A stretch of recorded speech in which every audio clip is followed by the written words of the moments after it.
Manuel da Silva, formateur à l'AFPA en coffreur, brancheur, gros œuvres, béton armé depuis 2005.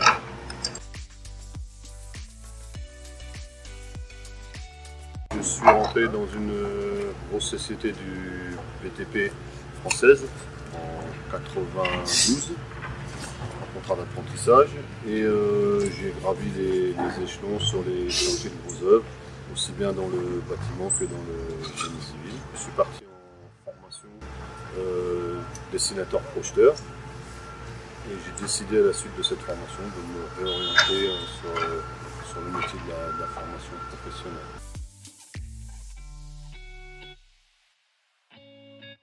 Depuis 2005, janvier 2005, je suis à l'AFPA de Berne-sur-Oise. En fait, je me suis rendu compte quand j'étais sur les chantiers qu'on avait du mal à former et à accueillir les jeunes qui étaient intéressés par ce métier. On ne prenait pas assez le temps de former à ce métier. Donc je me suis dit, pourquoi pas intégrer la formation professionnelle pour leur donner vraiment tous les outils, tout le savoir-faire avant de rentrer en production sur les chantiers.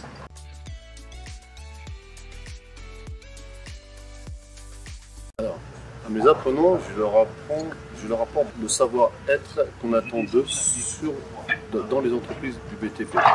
Ensuite, dans un second temps, on leur apprend les compétences techniques. L'esprit qui est un peu spécial dans le métier de la construction. Pas qu'ils soient surpris quand ils atterrissent sur un chantier.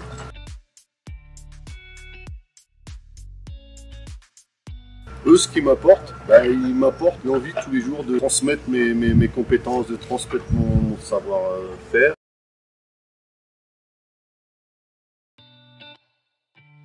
Beaucoup de patience.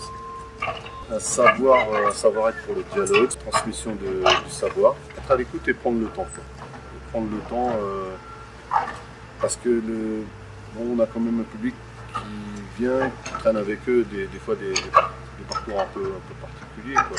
Donc on doit être à l'écoute parce que si on part tout de suite dans la transmission et qu'on n'a pas appris à les connaître, on n'y arrivera pas. Attirer leur attention sur le métier.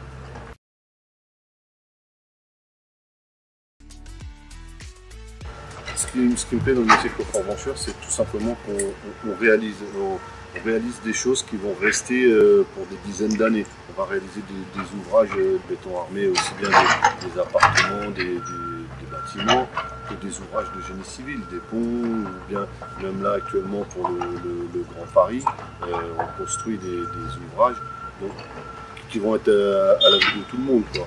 Et c'est justement la trace qu'on va laisser.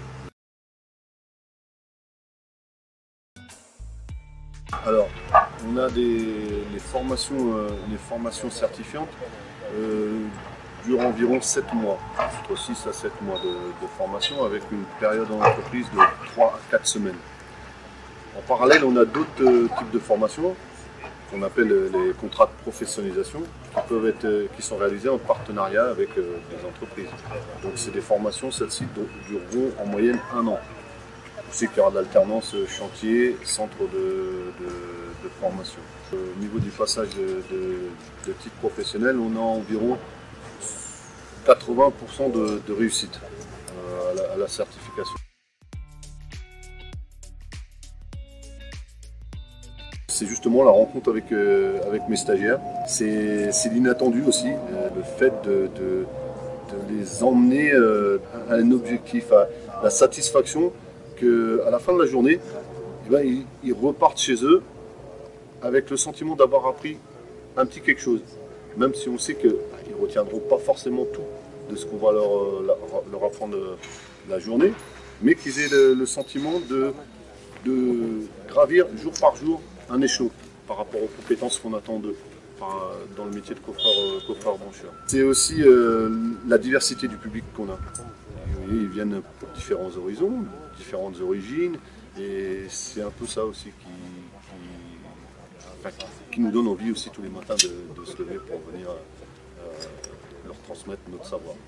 Par rapport à la formation, quand on reçoit un groupe de stagiaires en début de formation et quand on l'accompagne et qu'on arrive à la fin de son parcours, et bien on s'aperçoit souvent l'évolution des personnes, aussi bien en termes d'apprentissage, en termes d'évolution dans les compétences, mais aussi en termes de personnalité. On a l'impression qu'ils ont mûri, ils sont découverts, ils sont même en début de formation, quand ils n'étaient pas trop attirés par le métier. En fait, en fin de formation, on a des gens qui sont passionnés et voilà, qui pour eux, même la journée, des fois, trouvent qu'elle passe un peu trop vite.